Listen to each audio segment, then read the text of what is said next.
kewenangan yang dimiliki oleh DPD juga nggak jelas kan begitu. DPR RI aja yang punya kewenangan yang besar ya, masalah legislasi, budgeting, penyerapan aspirasi dan sebagainya, tidak punya kantor Pak di daerah. Yang kedua, DPD dulu dilecehkan. Saya bikin kaukus anti korupsi. Kita ke daerah memastikan korupsi yang sudah P21 jangan mandek. Kecil-kecil sekali. Anggota DPD itu setiap turun mau ke daerah, ke Jogja misalnya, dijemput oleh jaksa tinggi, oleh Kapolda. Siapa bilang DPD itu tidak ada harganya? Ada suatu lembaga, makanya kan pernah saya usulkan, kalau memang lakukan amandemen terhadap Undang-Undang Dasar, seharusnya DPD ini dilebur masuk ke DPR aja, bukan lagi menjadi lembaga tersendiri. Sekedar contoh, di Bali dengan 2 kali bom yang ada itu, sekarang setiap sosialisasi Pancasila yang saya lakukan itu ada alumninya. Saya udah punya alumni ratusan sekarang. Untuk DPD ada pembangunan kantor perwakilan daerah, walaupun belum semua. Jadi bagaimana dengan orang-orang anggota-anggota yang dari daerah tersebut dengan kundapil, reses dan sebagainya. Kalau sudah ada kantor sana kan tinggal mengaktifkan kantornya di wilayah.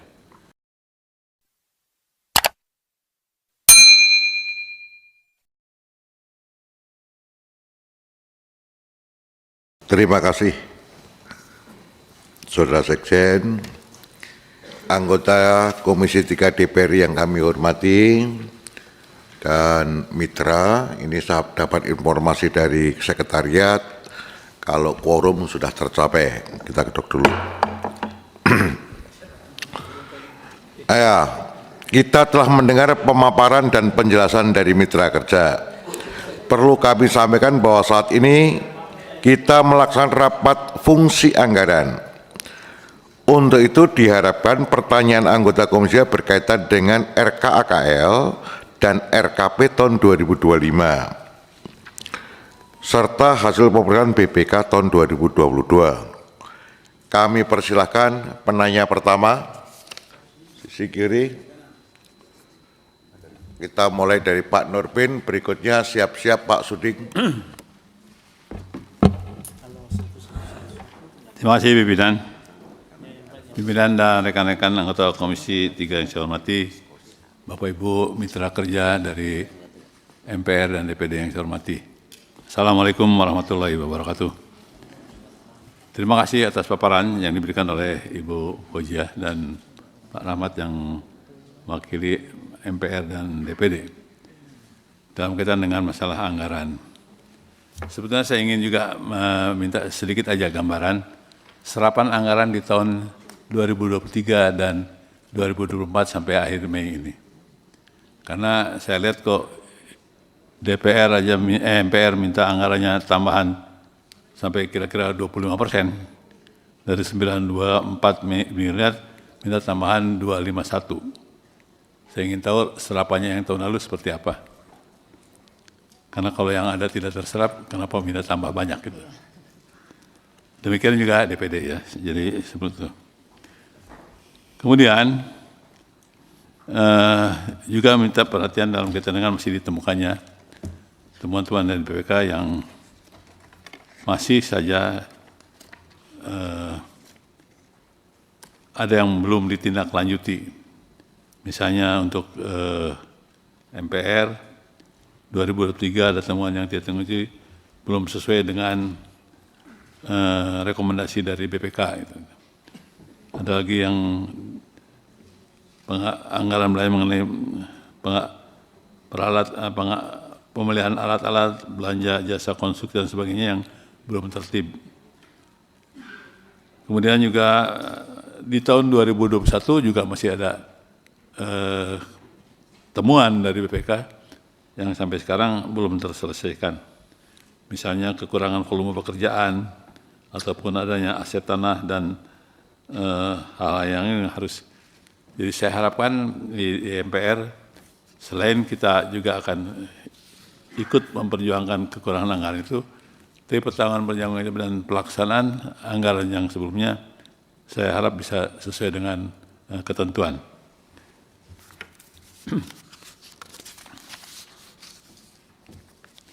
Misalnya di MPR dalam temuan itu, kegiatan lembur yang tidak didukung, surat perintah kerja, belanja pegawai yang tidak didukung dengan bukti yang valid, itu tolong diperbaiki dan disempurnakan, sehingga hal-hal seperti ini tidak jadi temuan berulang. Kemudian ke DPD, saya kira itu sama juga, saya mohon berapa sih penyerapan anggaran yang dilakukan, sehingga logis kalau misalnya kekurangan itu bisa dimintakan. Tapi masalahnya hampir sama, ada beberapa temuan BPK yang belum ditindaklanjuti. Untuk DPD ada pembangunan kantor perwakilan daerah, walaupun belum semua. Jadi bagaimana dengan orang-orang anggota-anggota yang dari daerah tersebut dengan kundapil, reses dan sebagainya. Kalau sudah ada kantor di sana kan tinggal mengaktifkan kantornya di wilayah. Ini yang mungkin karena sekarang ini Jawa Timur yang menjadi masalah sorotan, maka akan dibuat perwakilan di situ. Apalagi sekarang dengannya 38 provinsi. Nah, jadi saya ingin tambahan penjelasan bagaimana dengan kantor-kantor yang sudah dibuat, dan dulu memang hampir selalu permohonan untuk membuat kantor perwakilan. Tapi ternyata juga masalah kunjungan, reses dan kundapil itu juga dimintakan. Jadi saya kira jadi duplikasi nantinya. Saya kira itu dari kami, Pak. Terima kasih. Assalamualaikum warahmatullahi wabarakatuh. Terima kasih Pak Nurdin. Pak Sudin, siap-siap Pak Wayan. Baik, makasih pimpinan yang saya banggakan. Bapak Ibu anggota Komisi 3 yang saya hormati, PLT Sekjen serta seluruh jajaran MPR yang saya hormati, lalu kemudian Sekjen DPD dan jajarannya yang saya hormati. Saya sambung pertanyaan Pak Nurdin ya. Anggaran ini kan memang dulu kita berlandaskan anggaran follow the program, ya kan begitu. Tentunya dengan efisiensi. Sehingga dulu saya memang tidak pernah memberikan dukungan ini kepada DPD ini ya, terhadap pembangunan kantor DPD di daerah, karena saya anggap itu pemborosan, Pak Nurdin. Ya. Ada kantor di DPD, ya, katakanlah pengadaan kantor, ya, begitu pula dengan staf dan seluruh manajemen dan sebagainya. Tentunya kita mengeluarkan biaya yang sangat besar, tidak sedikit, 38 provinsi. Makanya dari dulu sejak periode kedua saya, kalau tidak salah masih Pak siapa itu yang masuk penjara itu, tentunya. Saya tidak pernah memberikan dukungan, karena saya sudah perkirakan ketika itu Pak Ketua, ketika kantor DPD diadakan, ini yang kantor DPD di sini untuk apa? Staf-staf yang ada di sini kerjanya apa? Kan begitu. Nah, makanya ketika ini diusulkan lagi penambahan anggaran tentang kebutuhan belanja operasional, pengisian dan penempatan sumber daya manusia pejabat dan pegawai sejumlah 566 orang di seluruh kantor DPD RI, ini kan besar ini. Itu pengangkatan baru tentang para pejabat-pejabat yang ada di di kantor DPD di seluruh provinsi ini. Nah, makanya ini perlu dilakukan evaluasi kembali Ketua, karena memang sejak awal saya tidak pernah memberikan dukungan ya. Masih periode kedua saya kemarin itu, saya tidak masuk pembahasan anggaran DPD, lalu kemudian ini diloloskan oleh pimpinan ketika itu. Karena saya sudah berkerakan bahwa ketika ini diadakan, bahwa ini akan terjadi pemborosan bukan efisiensi. Seperti yang kata Pak Nurdin, kewenangan yang dimiliki oleh DPD juga nggak jelas kan begitu. DPR RI aja yang punya kewenangan yang besar ya, masalah legislasi, budgeting, penyerapan aspirasi dan sebagainya, punya kantor Pak di daerah, tapi efektif mengusulkan rancangan undang-undang dibahas di balik dan sebagainya. efektif kerjanya tanpa ada kantor di daerah. Mereka melakukan kunjungan dapil, menyerap aspirasi, sama dengan DPD melakukan kunjungan dapil, tapi juga ada kantor di sana. Ini apa fungsinya? Jadi hanya pemborosan aja, ini bukan dalam rangka efisiensi, dan ini perlu dilakukan evaluasi kembali. Itu yang pertama, ya.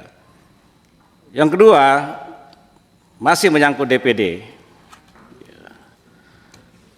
Terkait masalah temuan BPK, ya, sudah berulang kali juga ini DPD ini, ya, tentang adanya biaya-biaya kunjungan-kunjungan, apakah keluar ataukah di dalam negeri yang tidak bisa dipertanggungjawabkan, kan begitu. Artinya bukan jadi menjadi rahasia, ini sudah menjadi rahasia umum Pak Sekjen, ya. Ya kita saling inilah.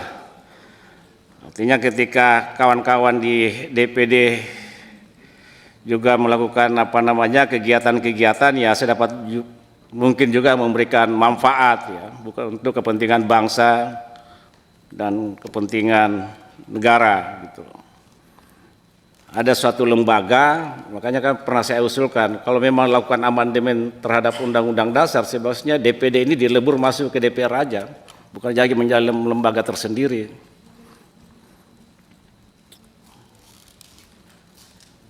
Nah ini yang penting Pak Sekjen, ya, tentang temuan-temuan BPK ini betul-betul menjadi perhatian, ya. Dan ada beberapa hal di sini juga memang perlu dilakukan revisi, ya. Ini ada apa? Ini usulan tambahannya cukup besar, ya, DPD, ya.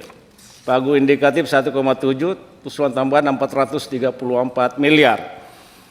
Ya, menurut saya ini perlu dilakukan koreksi dan dilakukan evaluasi kembali tentang usulan-usulan tambahan ini untuk DPD. Terkait masalah MPR, ya, MPR memang beberapa kali, ya, rapat kita di MPR, saya juga pernah mengkritisi Bu PLT. Mudah-mudahan Ibu tetap jadi definitif Bu, ya, bukan lagi PLT. Susah nyebutnya kalau PLT Bu. Ya, kalau Sekjen MPR enak Bu. Ya.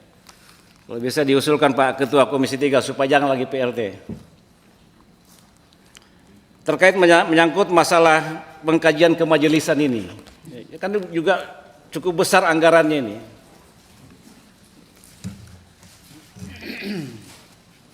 Ada 130 sekian M, lalu kemudian usulan tambahan 68 M.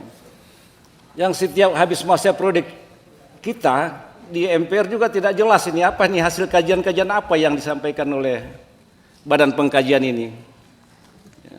Bahkan sudah 2 periode, 3 periode saya di DPR sini selalu hanya rekomendasi. Periode pertama saya rekomendasi terkait menyangkut masalah apa itu? PPHE, ya. Lalu kemudian periode kedua ke periode ketiga juga hal yang sama. Periode ketiga ke periode keempat juga hal yang sama. Lalu apa kerjanya majelis pengkajian ini? Badan pengkajian ini hanya sebatas rekomendasi. Tapi anggaran yang ada di sini cukup besar gitu. Maksud saya ini di evaluasi nih Bu, lebih bagus dialokasikan ke sosialisasi, ya, pelaksanaan sosialisasi 4 pilar. Ini lebih ada manfaatnya menurut saya ketimbang kaji tapi tidak ada hasil, hanya sebatas rekomendasi, dan itu aja yang diulang-ulang setiap habis masa periode. Ini sebentar lagi pasti rekomendasi itu lagi yang keluar. Terus apa kerjanya badan pengkajian dan orang-orang yang ada di situ? Ini lakukan evaluasi Bu, ya, Bu PLT Sekjen. Pada prinsipnya saya kira anggaran penambahan 251 M ketika ini betul-betul terukur, ya. Lalu kemudian ini dimanfaatkan sesuai dengan program-program yang ada di sini, saya kira ini menurut saya masih kecil, ya. Dan karenanya saya memberikan dukungan terhadap MPR ini terkait menyangkut masalah usulan tambahan dan khusus badan pengkajian dilakukan evaluasi kembali. Terima kasih. Terima kasih Pak Sudin. Silakan Pak Wayan, berikutnya Pak Ceki Uli. Assalamualaikum warahmatullahi wabarakatuh. Salam sejahtera bagi kita semua. Om Swastiastu. Nama budaya, salam kebajikan. Pertama-tama Ibu PLT Sekjen beserta jajarannya ya. Ya, mesti diakui ini status opini WTP dari BPK ini harus saya apresiasi. Juga DPD mendapatkan hal yang sama, baguslah ini. Tapi catatan berikutnya Bu, mengenai pengadaan barang dan jasa ini Bu. Kalau saya boleh meminjam istilah BPK secara lugas, ini nggak sesuai dengan ketentuan Bu. Pengadaan barang dan jasa, tapi nggak sesuai dengan ketentuan. Ini risikonya tinggi sekali, Bu. Risiko pertama bisa jadi masalah hukum. Tinggi sekali. Kalau kita lihat di berbagai kasus korupsi, pengadaan barang dan jasa juga menduduki peringkat atas. Hati-hati, Bu ya. Hati-hati. Bu, untuk pengadaan barang dan jasa, saya harus beranikan diri menyarankan Ibu. Jika keahlian, keterampilan, SDM yang ada belum memadai, mohon maaf, konsultasi saja dengan lembaga lain, Bu. Karena ini risikonya tinggi. Konsultasi saja. Atau datangkan ahli-ahli secara insidentil kan. Kita sama-sama tahu tuh bagaimana mengelola masalah. Tidak ada pekerjaan yang bagus hasilnya kalau bukan karena ahlinya, Bu. Pasti kalau pengadaan barang dan jasa bermasalah, keahliannya perlu ditingkatkan. Saya agak lega hati kemarin mendengar Sekretariat MPR ini merekrut tenaga baru. Dan saya dapat informasi yang mungkin belum tentu utuh, rekrutmennya katanya bagus, Pak. Rekrutmennya bagus. Jadi agak transparan, dan memang saya lihat 1-2 yang diterima itu memang kebetulan saya kenal baik yang berada di lingkungan kita. Bagus memang. Mudah-mudahan ini bisa menolong mengenai pengadaan barang dan jasa. Tapi sekali lagi kita perlu kecepatan ini, Bu. Jangan sampai masalah membengkak lalu bisa beresiko ya. Yang kedua, Bu, hari ini kita bicara anggaran. Jika Ibu tidak berhasil meyakinkan kami bahwa pengadaan barang dan jasa segera akan diurus dengan baik, tolong paparkan, Bu. Selain risiko hukum, ini berkaitan dengan masalah anggaran yang Ibu ajukan, Bu. Anggaran akan lebih mudah dibantu jika segalanya beres-beres saja gitu. Ya, Bu ya. Lalu yang berikutnya, tadi Pak Suding sudah mengkritisi mengenai lembaga-lembaga pengkajian ya, badan-badan pengkajian. Bisa jadi sudah bekerja keras, Bu. Mungkin ekspusnya atau mekanisme apa yang harus dilakukan sehingga apa yang menjadi produk-produk itu sungguh-sungguh berdaya guna buat setidaknya buat MPR, buat DPR, juga buat masyarakat, Bu. Apa yang kurang dari segi itu sehingga Pak Suding agak mempersoalkan luar biasa dan agak masuk akal itu tagihannya. Anggarannya besar, produknya apa? Padahal banyak sekali hal yang bisa dibahas oleh badan pengkajian, lembaga pengkajian itu. Kalau kita lihat pasal 1 sampai pasal 37 itu semua perlu dikaji dengan baik. Kami ini memerlukan. Kalau ada badan pengkajian, lalu DPR ini kan bukan orang-orang pinter, orang-orang yang dipercaya, Bu. Yang pinter itu di kampus dan di lembaga pengkajian. Kalau kami diberikan masukan, apa-apa yang belum berjalan pasal 1 sampai pasal 37 dan jalan keluarnya seperti apa, kami tertolong, Bu. Mungkin itu yang diharapkan oleh Pak Suding. Mungkin udah ada, tapi disimpan di mana kajian-kajian itu. Gitu. Yang berikutnya, sekitar 4 kali saya sudah mengingatkan, tapi saya belum mendapat penjelasan yang lebih konkret. Apa itu? Yaitu mengenai sosialisasi Pancasila, Undang-Undang Dasar. Satu lagi, Bu, sosialisasi mengenai ketatanegaraan kita. Dan yang paling penting sosialisasi tentang kepatuhan hukum dan kesadaran hukum masyarakat. Tiap hari kita mendengar sepertinya aparat penegak hukum dan aturan kita tidak dijalankan secara baik. Ini strategis, jangan dibilang MPR yang, maaf, kok MPR sekarang nggak ada kerjaan, peranannya kurang. Ya tergantung Ibu. Kalau ini sosialisasi ini, ketatanegaraan, mengenai masalah kesadaran hukum masyarakat, apalagi Pancasila, ini anggarannya memadai, targetnya terukur, seperti kata Pak Suding, harus terukur, Bu. Ibu mau nambah berapa, Pak Suding pasti, termasuk saya, pasti mendukung. Tapi pastikan, yakinkan kepada kami bahwa itu anggaran itu efektif, berdaya guna. Misalnya, sosialisasi Pancasila. Kan Ibu bisa mengangkat contoh-contoh kasus bagaimana Pancasila mau diganti. Itu ada bukti-bukti bagaimana Pancasila mau diganti. Kalau ini bisa diangkat betapa pentingnya sosialisasi Pancasila, seperti bagaimana tokoh-tokoh agama mengajarkan agama dari pagi sampai malam sehingga agama mereka dipatuhi, ditaati. Jika Pancasila ini ditaati, kayaknya kita optimis negeri ini akan maju. Maka jangan anggap enteng program sosialisasi Pancasila. Ini udah keempat kalinya saya mengingatkan, sebenarnya sudah peningkatan seperti apa kualitas dan kuantitas sosialisasi ini Ibu dan Bapak-bapak lakukan di sana. Sekedar contoh, di Bali dengan 2 kali bom yang ada itu, sekarang setiap sosialisasi Pancasila yang saya lakukan itu ada alumninya.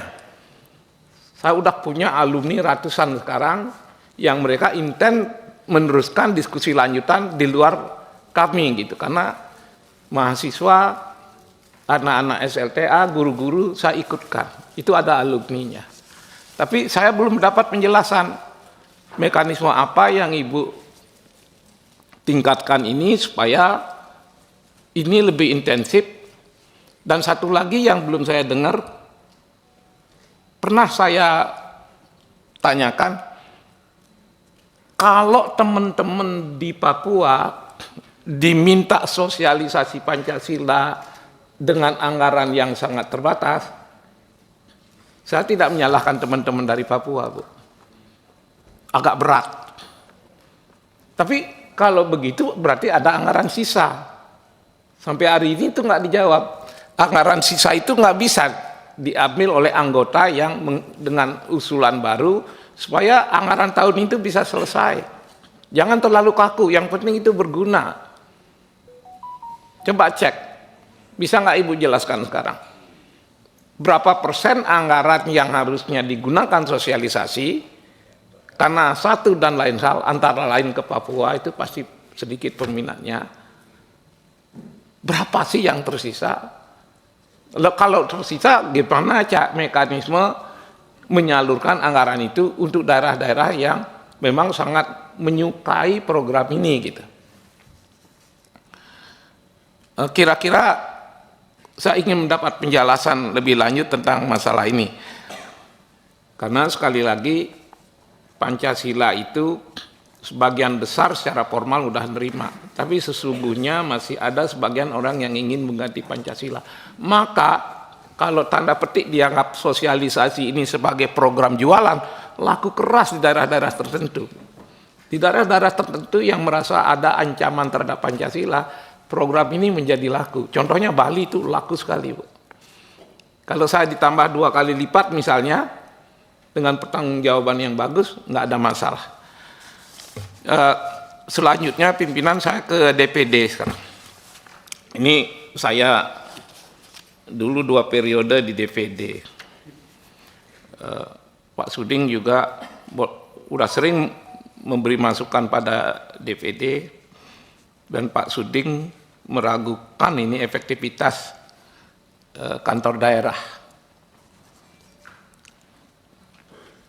Pertanyaan saya sebenarnya yang berkaitan dengan anggaran, sejauh mana capaian target kerjanya kantor-kantor daerah selain kantor pusat kalau diukur dari anggaran yang ada. Misalnya anggaran 100 miliar, targetnya 100%. Anggarannya kan cair semua. Targetnya yang sering kita tidak ketemu. Coba kau gambarkan kepada kita sebenarnya kantor-kantor daerah itu mencapai target berapa persen dari apa yang sudah ditargetkan. Pak Sekjen tidak maksud menggurui ikan menyelam ya. Saya kan 2 kali di sana. Kalau DPD tidak ada inovasi, tidak ada terobosan, setiap rapat-rapat seperti ini saya jadi nggak enak melihat banyak sekali kritikan pada Sekjen ini. Kewenangan yang minim, ya kewenangan besar aja udah susah, apalagi kewenangan yang minim, lalu nggak ada terobosan.